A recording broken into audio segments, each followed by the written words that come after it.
hozirgi operatsiyamiz mezenximal hujayra, o'zak hujayralarni qorin sohasidan olib zararlangan bo'g'imga ko'chirib o'tkazish operatsiyasi.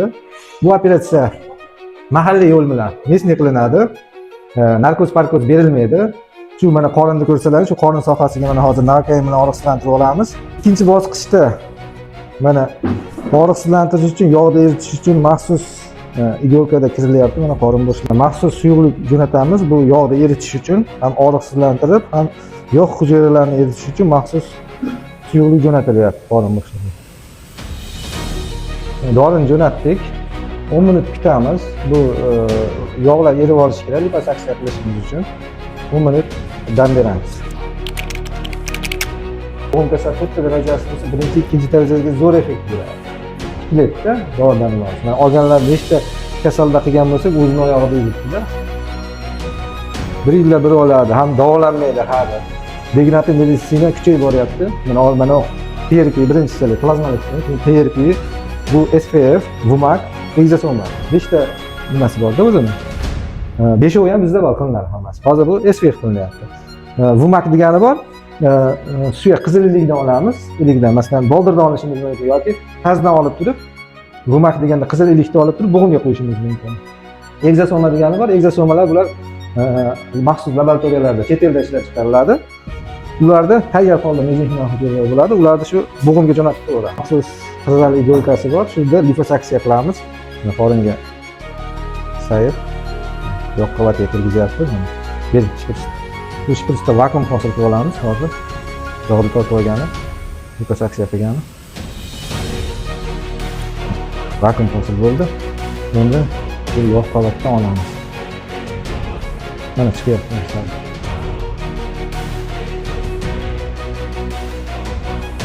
Yaxshimisiz?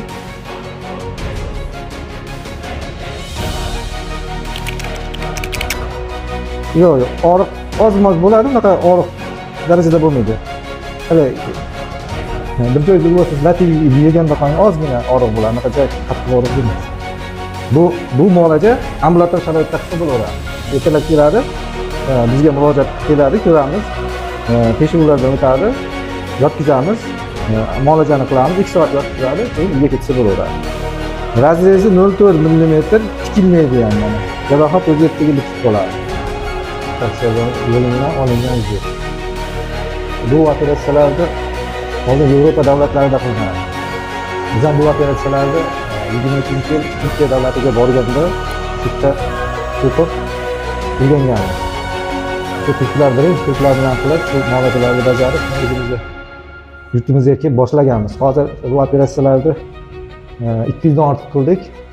Shu bo'g'im kasalligi bemorlarida natijalar yaxshi. Butun jahon o'sha regenerativ meditsina bo'yicha tashkil qilingan kompaniya bor, o'zi bo'g'im kasallarni davolagan. Shu kompaniya ham Toshkentda o'zining filialini ochgan. Rejim Toshkent regenerativ tibbiyot deb biz O'rta Osiyoda birinchi marta ochgan. U Turkiyada bor, Amerikada bor, Toshkentda bor. O'sha filialda ham borganmiz, ular bilan ham konferensiyalarda qatnashib, ulardan ham qo'shimcha tajriba oshirib, shu operatsiyani mukammallashtirganmiz. Ikkita qism, yog' qism, hujayra qism, qon qismiga ajrayapti. Ko'ryapsizmi? Bizga asosan mana o'rtadagi hujayra qismi kerak. Shuning uchun hujayra qismi kerakligi uchun bu hujayra qismini ajratib olamiz hozir. Bularni bizga mana o'rtadagi qismi kerak. Bu keraksiz qismi mana to'kib tashladi mana qon qismini. Keraksiz qismi. Yog' qismini olyapmiz endi tepadan mana igelka orqali. Bizga kerakli mana hujayra qismi qoldi mana. Yog' qismi mana chiqdi. Nima qon qismini to'kib tashladi mana. Mana shunday holatda endi bunga yana qayta ishlov beramiz. Hujayrani mana bir-biriga o'zini maxsus birlashtiruvchi mana teshigi kichik bo'ladi, diametrda o'tkazamiz. Sababi hujayrani parchalab olmasak, mezenximal hujayra ajramaydi. Filtrdan o'tkazamiz, faqat bir marta o'tkazamiz.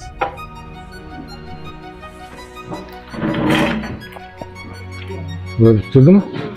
Bo'ldi. Filtrdan o'tkazishimiz sababi o'zak hujayra olganimizda mayda liposaksiya yo'li bilan olganimizda mayda muskul hujayralari borda, shular igelkaga tiqilib qolmasligi uchun filtrdan o'tkazamiz. Shu filtr ushlab qoladi mana. Ko'rdingizmi? Bular agar qolib ketayotgan bo'lsa, igelkada bu nimani jo'natamiz. Endi eldan keyin kichiklashib boraveradi bu filtrimiz. Bu ham o'sha filtrdan o'tgan sari mezenxima hujayralar parchalanib boradi. Ajrashi yaxshi bo'ladi. Xo'p. Io si dopo la cane. Buni olamiz. Bunday qo'yapman. Mayli. Bunu tutup alıp gidelim.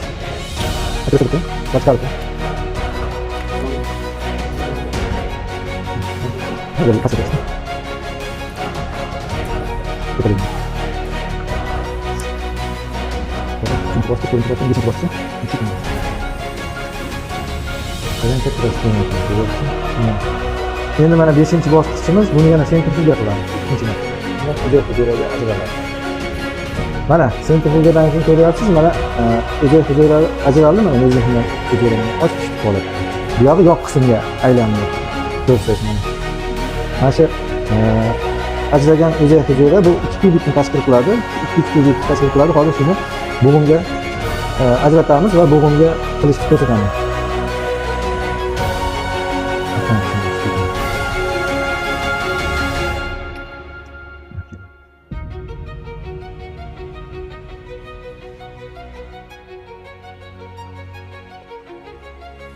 Mana bu biz ajratib olgan mezenxima hujayra stolni kletka. Bu mana bemorning o'zidan olingan qondan ajratilgan plazmasi. Bularni aralashtiramiz. Sababi bu hujayra qo'yiqligi hisobida buni suydirib olamiz bo'g'imga jo'natish uchun. Mana. Aralashtir. Endi buni bo'g'imga jo'natamiz. Taralangan.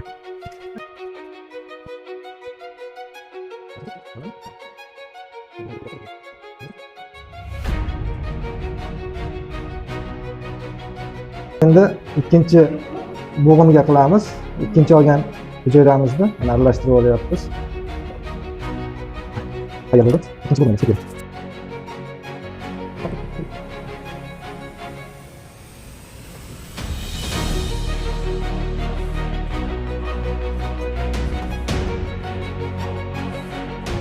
Tugadi. Bemor o'zi mana operatsioniga kirdi. Hozir o'z oyog'i bilan yurib nazoratimizda bo'ladi 1 soat. Keyin uyga javob beramiz.